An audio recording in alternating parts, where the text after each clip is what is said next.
Keseriusan TPN untuk mengingatkan KPU sekaligus juga Bawaslu, kami udah mulai sejak awal. Tanggal 12 Februari 2024, jadi 2 hari sebelum hari pemungutan suara dan penghitungan suara. Bahwa ada kejanggalan yang serius dengan Sirekap ini. Dan Sirekap ini itu menunjukkan ada pelanggaran sistematis, terstruktur, dan masif. Contohnya kami ulangi kembali ya.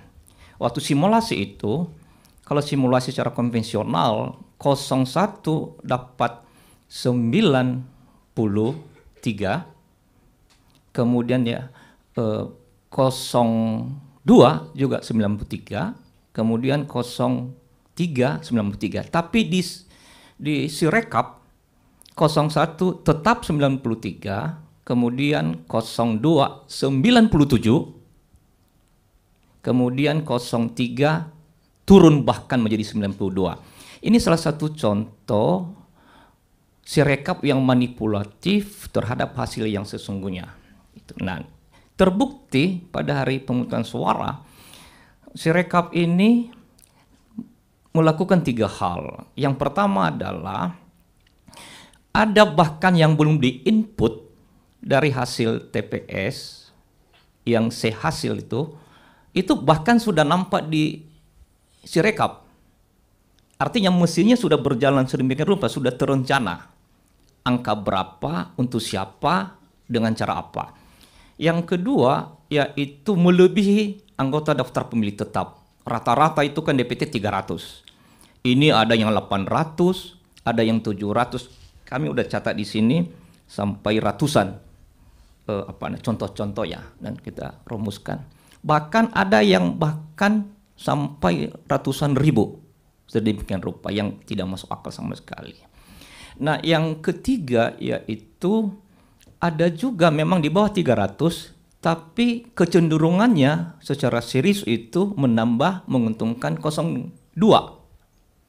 Nah, pesan kami adalah, pengingatan kami kepada KPU dan Bawaslu, bukan soal suara nominalnya, tapi hak kedaulatan rakyat ini. Kita harus selamatkan, kita harus jaga. Jangan dilihat soal perbedaan angka, perselisihan suara semata, tapi itu dirangkaikan dengan upaya sistematis untuk melakukan pelanggaran manipulatif terhadap hasil perolehan suara ini. Ini pesan moral yang kami suarakan sesungguhnya. Demikian, Mas Tommy. Ya, terima kasih Pak Firman. Silakan Pak Karani atau silakan. Oke, saya mungkin ingin menambahkan sedikit dari sisi yang lebih teknis ya, teman-teman. Saya sebelum ini juga memiliki background di teknologi. Tes. Yang pertama begini, saya kira Sirekap dan sistem online KPU memiliki fungsi dan peran yang sangat strategis untuk menjamin adanya transparansi dari data suara dan menghindari ada banyak tuduhan, dugaan terjadi kecurangan pemilu di level yang terstruktur, sistematif, dan masif. Dengan keberadaan sistem online ini, karena itu semua tim paslon, termasuk teman-teman yang bergerak di pengawasan pemilu, itu bisa melakukan pengawasan sampai ke level mikro, di level formulir C1. Nah, kita tidak menginginkan ada sebuah situasi di mana transparansi ini dihilangkan. Karena apa? Karena itu tadi, kita menginginkan sebuah pemilu yang transparan, sehingga dugaan-dugaan atau tuduhan-tuduhan apakah terjadi manipulasi, rekayasa, bahkan pemalsuan formulir C1 itu dilakukan, itu bisa di cross-check oleh semua stakeholders di pemilu ini dengan membandingkan formulir C1 yang sekarang sudah dimiliki oleh berbagai stakeholders dengan formulir C1 yang akan dijadikan basis penghitungan suara oleh KPU. Kita tidak menginginkan bahwa KPU nanti akan mengumumkan hasil di level agregat tanpa kita bisa mengecek secara detail di level yang mikro bahwa semua formulir C1 yang menjadi dasar penghitungan agregat dari real count KPU itu bisa diverifikasi satu persatu. Nah, itu yang saya kira menjadi salah satu desakan terpenting dari TPN Ganjar Mahfud, karena kami yakin bahwa transparansi data sampai ke level formulir C1 itu akan sangat menentukan legitimasi dari pemilu ini ke depan, dan juga untuk memberikan kesempatan yang sama bagi semua tim, termasuk stakeholders, termasuk teman-teman yang bergerak di level pengawasan pemilu, untuk melakukan pengecekan, memvalidasi kesahihan data sampai ke level yang mikro di formulir C1, gitu ya. Nah, itu yang pertama. Lalu yang kedua, kami memang melihat ada banyak sekali kejanggalan yang seharusnya tidak terjadi, apalagi di level negara gitu ya. Saya kan bergerak sebelum ini di level swasta, di level teknologi. Salah satu sumber yang dipersoalkan secara masif oleh netizen, oleh kita semua, oleh media, itu adalah bagaimana sebuah teknologi yang digunakan oleh Sirekap, itu kan ada dua teknologi ya. Kalau sepengetahuan saya gitu, satu adalah teknologi OCR atau Optical Character Recognition dengan OMR atau Optical Mark Recognition. OCR itu adalah sebuah teknologi yang bisa mengcapture dan kemudian mengkonversikan tulisan gitu menjadi sebuah teks digital gitu kan.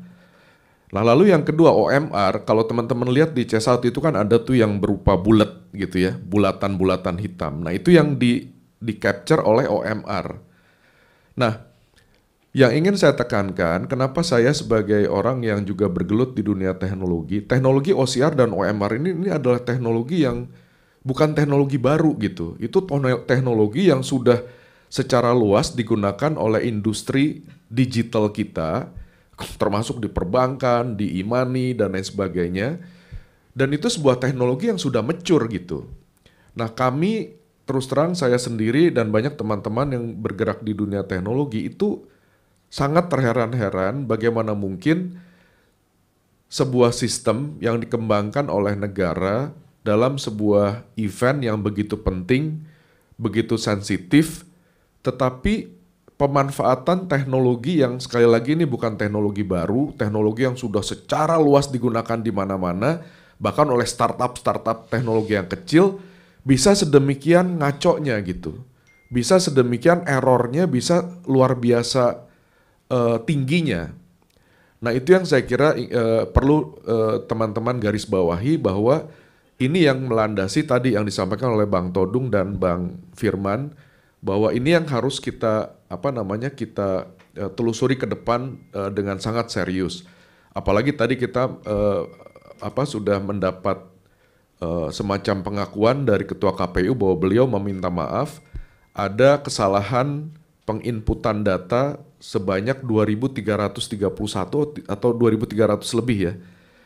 Yang prosentasenya menurut saya tidak kecil, itu mencapai hampir 0,7%. Nah, karena itulah kami melihat bahwa ini persoalan yang serius. Nah, yang ketiga, kejanggalan yang ketiga adalah, sekali lagi ya, tadi saya ingin menggarisbawahi bahwa pemanfaatan teknologi digital itu sangat penting untuk menjamin adanya transparansi publik terhadap data-data tabulasi suara termasuk formulir C1 supaya bisa divalidasi oleh seluruh stakeholders, tidak dimonopoli oleh KPU semata. Nah, kami terheran-heran juga kenapa kok bisa website KPU kemarin di hari pencoblosan dengan segala alasannya gitu, bisa down seharian. Nah, saya juga bergerak di bidang financial technology. Buat kami atau buat kita yang bergerak di dunia financial technology, itu apalagi kita berhadapan dengan sebuah event sebesar pemilu yang memiliki sensitivity yang begitu tinggi, itu seharusnya hal semacam itu bisa dihindari. Kami yang bergerak di bidang teknologi tentu selalu menyiapkan, misalnya harus ada prinsip redundancy, bahwa sebuah sistem itu harus bisa dibikin redundant. Ada yang namanya disaster recovery protocol. Pada saat misalnya kena serangan, lalu kemudian ada sistem lain yang menjadi backup, dan ditetapkan biasanya sebuah SLA. Berapa menit, atau bahkan kalau di perbankan berapa detik sebuah sistem itu, misalnya pada saat dia down atau overload, lalu kemudian dia harus dialihkan ke disaster recovery site-nya, dan disaster recovery site-nya ini harus segera muncul gitu.